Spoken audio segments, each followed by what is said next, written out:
What's up, guys? I got an awesome opportunity from me and my boys over at Reebok. We got a contest, a grand prize for you guys to come hang out for a day with me and Corey Gregory in Columbus, Ohio. Flight, food, transportation, hotel, all taken care of. All you guys got to do is go below, sign up, check it out. You can sign up from November 7th all the way to November 15th. So sign up within that period. We'll announce the winner on like the 16th or 17th. I'll announce it on my Instagram. Make sure to follow me there. Best of luck. Second prize, guys, will be a dope pair of exclusive Reebok shoes. So either way, you got a couple chances to win. Again, description below. Go and sign up. Best of luck to you guys. Tuesday, super training gym, deadlift day, medium, what used to be hypertrophy squat day, but I mentioned in another video that I'm gonna start to ramp up the squat a little bit and perhaps start to push things and test things in the weeks to come. So along with that plan, I'm also gonna push the deadlift. I think I wanna hit or kind of test my deadlift one more time before the year is over. We're in November now, and so I'll probably test it end of December or so. Q, we're going to talk about lesson of the day. We're talking about deadlift stance. Obviously there's sumo conventional, but more so kind of the width of the stance. I get a lot of comments and critique about my deadlift stance being a hybrid this or hybrid that. Everybody always wants to categorize things. They want to categorize high bar, low bar. They want to categorize conventional. They want to categorize sumo. They want to hybrid this, blah, blah, blah. I don't really care. Everyone's going to pull a little bit different. There are some definitions. I like to maybe say more of an upright squat. More of a hip dominant squat. Then there's the conventional and sumo deadlift, and then a million variations in between because we're all built different, so we're all going to move and lift different. One huge mistake I see in the deadlift though is trying to deadlift too wide on the sumo. Basically what we're trying to do with both the squat, conventional and sumo deadlift is we're trying to get our knee over our midfoot. If your knee's not over your midfoot, you're not gonna have the proper knee tracking and coordination, also the proper sensation to be able to flex your quad and move your hips properly through both movements. So going wide in the sumo, if you're not ready for that or not built that way, whether you're mobile enough, femur's too short, will not be advantageous, although the range of motion is shortened. Range of motion isn't the end-all be-all.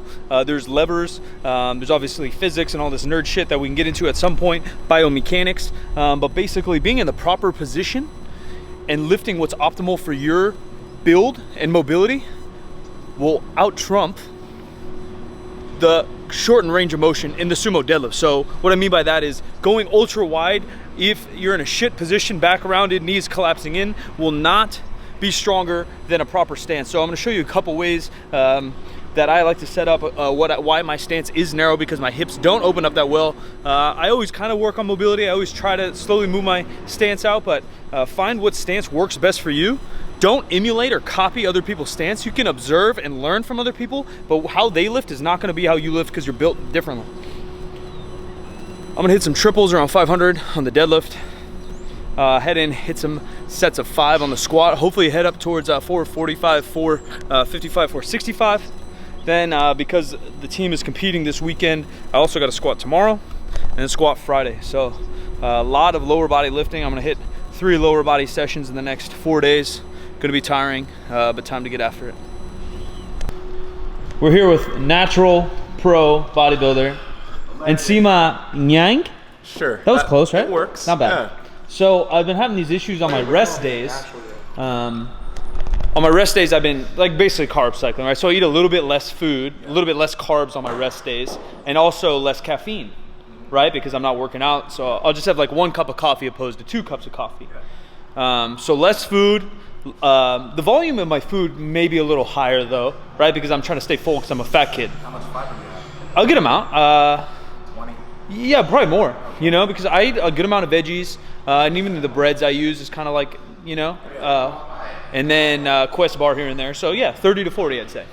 Water's good, everything's good. So some rest days, I haven't been able to poop. Like at all? Yeah, but it's not like I get a stomach ache. But you know, I'm sitting at my desk or whatever, and coffee, nothing really. But then like today, like I didn't poop yesterday. But then today, guess what happened? You pooped like 3 times? No, just one big one. Is this a normal bodybuilding thing or no?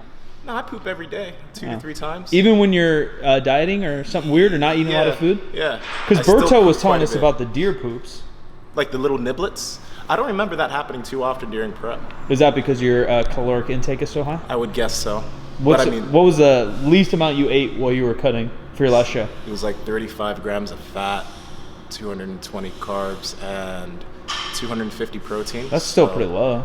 35 grams of fat's really the low. fat was killing me. Like I was feeling like shit every day. Yeah, that's really low. But I was still pooping. 225 carbs, I feel like kind of normal. I mean, like 250, but like 260 on fats my for off some days. guy that's like 200 plus Yeah, pounds. you're a big boy. Yeah, that's why my libido was here. I couldn't go here. So I was always here. I don't get it. You don't get it? This wasn't happening. This was happening. My girlfriend was mad at me all the time. You couldn't go down on other ways? I did what I could. I Yeah. used other methods, but like What was the method I of was thinking choice? of food. What was the hey method of man, choice this is at? too much for YouTube. Oh. But I was thinking about food more than I was about my girl. That's rude. It was sad. It's not my fault. She should leave you. She wanted to. I hope she does. She wanted to. I hope she does. I hope she doesn't.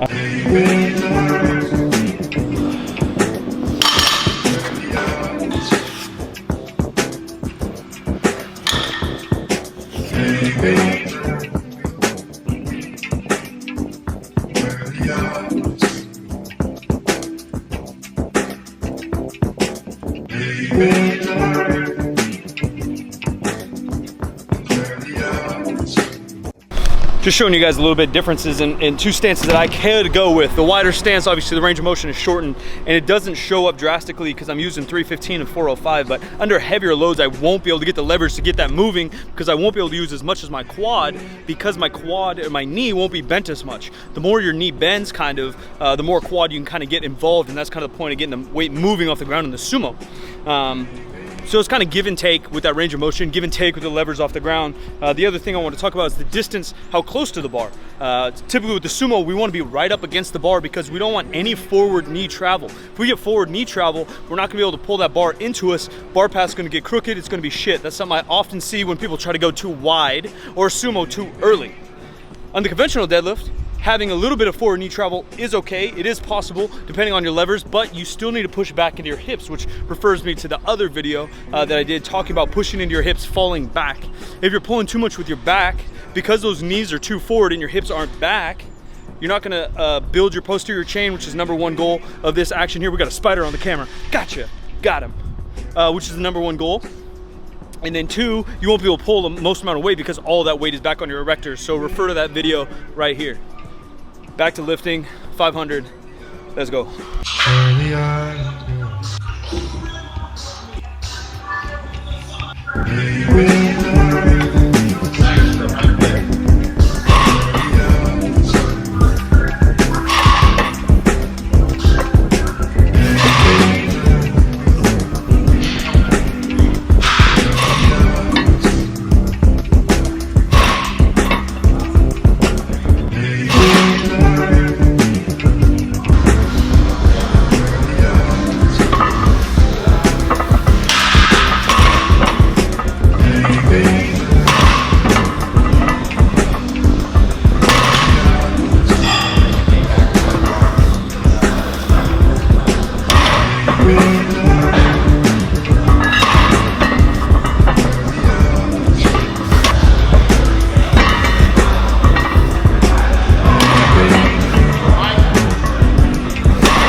Yeah.